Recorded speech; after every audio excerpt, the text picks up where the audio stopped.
Hello students, आज हमारी class का टॉपिक रहेगा निदा फाजली। इनका जन्म 1938 टू 2016 में हुआ था। देखो, निदा फाजली ने जो इसमें लेखन में जो पाठ की रचना की है वो है अब कहा दूसरों के दुख से दुखी होने वाले। बहुत ही अच्छा लेसन है ये। चलो आइए पढ़ते हैं हम। 12 अक्टूबर 1938। अक्टूबर, जी हाँ, ऐसे ही लिखा जाता है। 12 अक्टूबर 1938 को दिल्ली में जन्मे निदा फाजली का बचपन ग्वालियर में ही बीता। निदा फाजली उर्दू की साठोत्तरी पीढ़ी के महत्वपूर्ण कवि माने जाते हैं।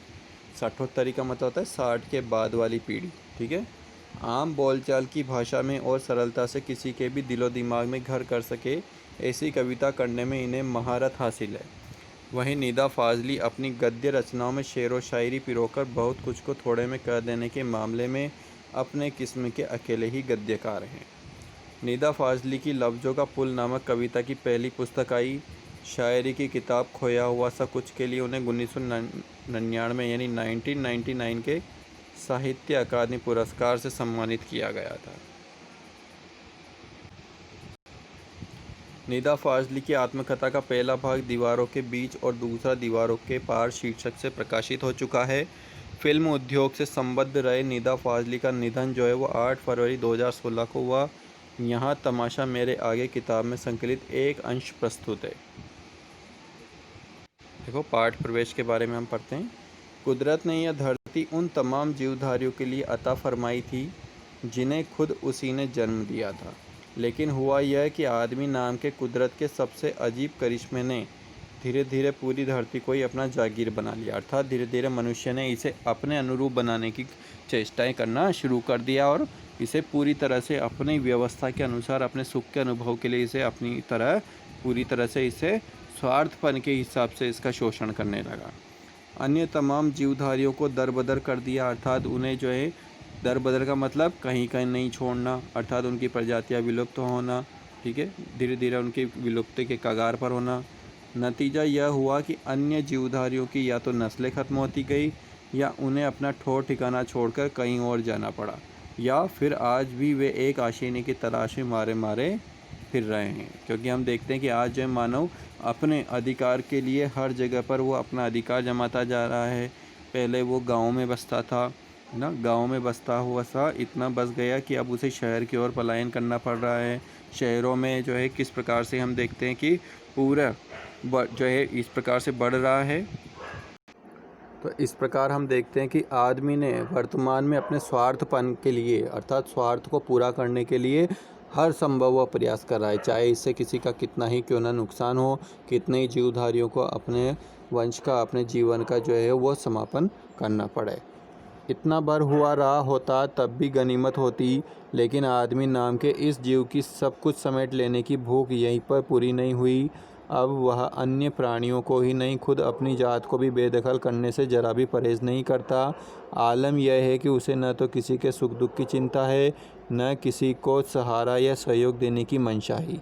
यकीन न आता हो तो इस पाठ को पढ़कर जानिए और साथ ही यह बात याद कीजिएगा कि अपने आसपास के लोगों को बहुत संभव है इसे पढ़ते हुए ऐसे बहुत लोग याद आएं जो कभी न कभी किसी न किसी के प्रति वैसा ही बर्ताव करते रहे हों। तो हम इस पाठ के माध्यम से हम देखते हैं। तो चलिए आज हम पढ़ते हैं। अब कहाँ दूसरे के दुख से दुखी होने वाले। अब कहाँ मतलब अब वह कहाँ, अर्थात कहाँ पर दूसरे के दुख से, जो दूसरे को दुख होता है तो उससे दुखी होने वाले अब कहाँ हैं, ठीक है। चलो शुरुआत करते हैं। बाइबिल के सोलोमन, जिन्हें कुरान में सुलेमान कहा गया है, ईसा ने 1025 वर्ष पूर्व एक बादशाह थे। कहा गया है वह केवल मानव जाति के ही राजा नहीं थे, सारे छोटे बड़े पशु पक्षी के भी हाकिम थे। वह इन सब की भाषा भी जानते थे। एक दफ़ा सुलेमान अपने लश्कर के साथ एक रास्ते से गुजर रहे थे। रास्ते में कुछ चींटियों ने घोड़ों की टापों की आवाज़ सुनी तो डरकर एक दूसरे से कहा, आप जल्दी से अपने अपने बिलों में चलो, फौज आ रही है। सुलेमान उनकी बातें सुनकर थोड़ी दूर पर रुक गए और चींटियों से बोले, घबराओ नहीं, सुलेमान को खुदा ने सबका रखवाला बनाया है। मैं किसी के लिए मुसीबत नहीं हूँ, सबके लिए मोहब्बत हूँ। चींटियों ने उनके लिए ईश्वर से दुआ की और सुलेमान अपनी मंजिल की ओर बढ़ गए। तो हमने देखा कि किस प्रकार से जो है चींटियों जो जा रही थी तो उनकी आवाज़ को सुनकर सुलेमान वहाँ पर रुक गए। ये वो दृश्य है जो हम देख सकते हैं कि यहाँ पर देखो, ये घोड़ों की जो है वो टापों की आवाज़ सुनकर चींटियाँ जो है वह रुक गई थी, लेकिन सुलेमान ने कहा कि चींटियाँ आप जा सकती हैं, हम अभी यहाँ पर नहीं आ रहे हैं। ठीक है। ऐसी एक घटना का जिक्र सिंधी भाषा के महाकवि शेख अयाज ने अपनी आत्मकथा में किया है।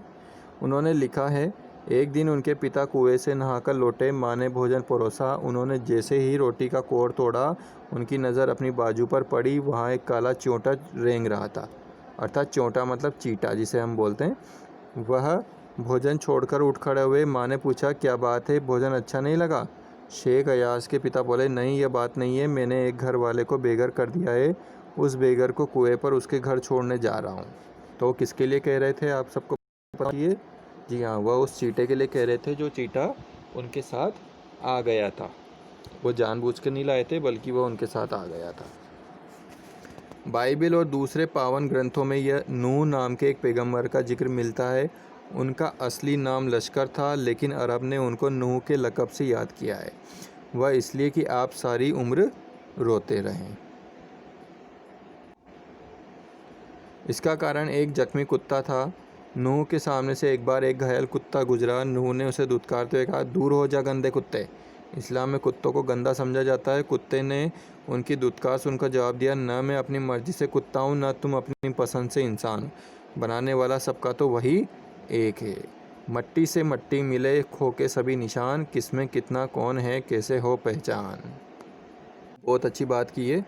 तो मिट्टी से मिट्टी मिला, अर्थात मिट्टी के पांचों तत्वों से मिलकर के जो है क्या बनता है, शरीर बनता है। वैसे ही मिट्टी से मिट्टी मिले, खो के सभी निशान जो है बराबर से मिलते हैं।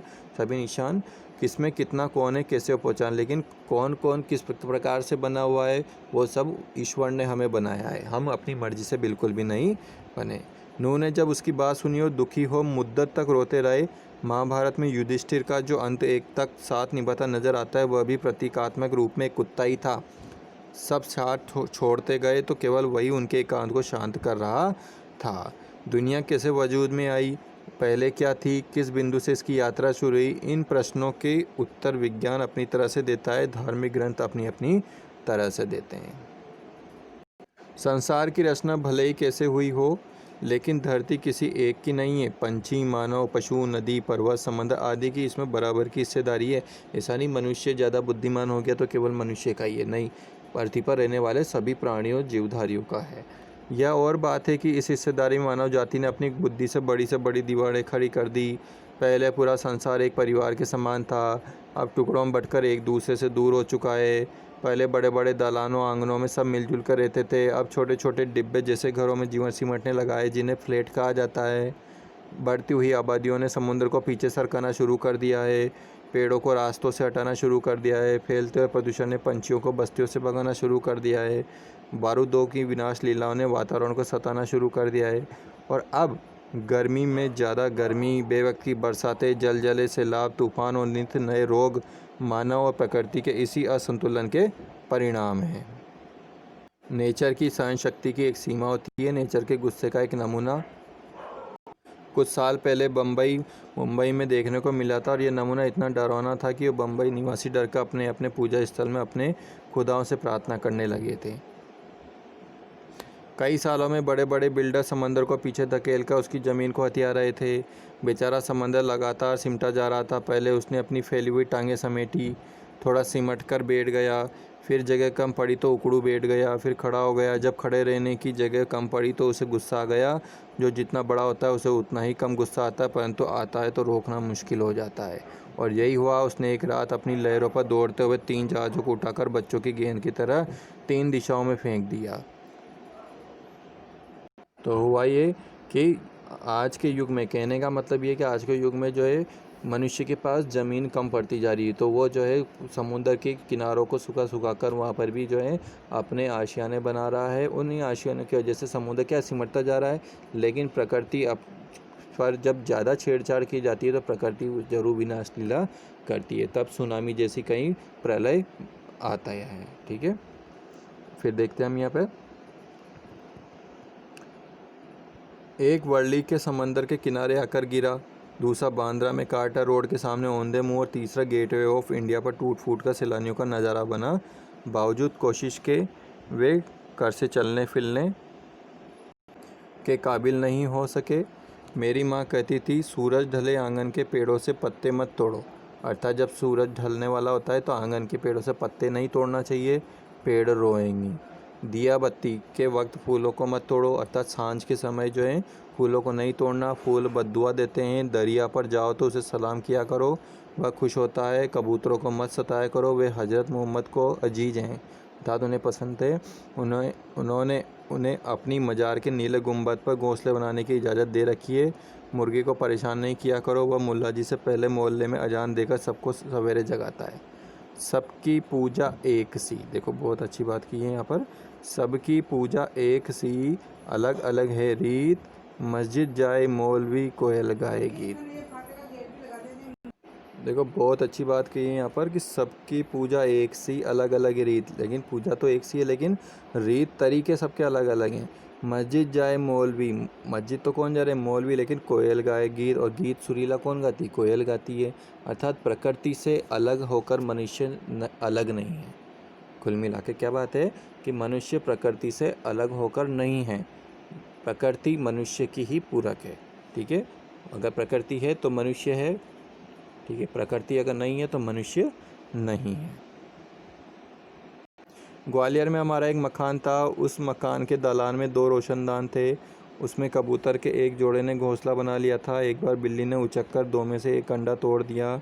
मेरी माँ ने देखा तो उसे दुख हुआ। उसने स्टूल पर चढ़कर दूसरे अंडे को बचाने की कोशिश की, लेकिन इस कोशिश में दूसरा अंडा भी उसी के हाथ से गिरकर टूट गया।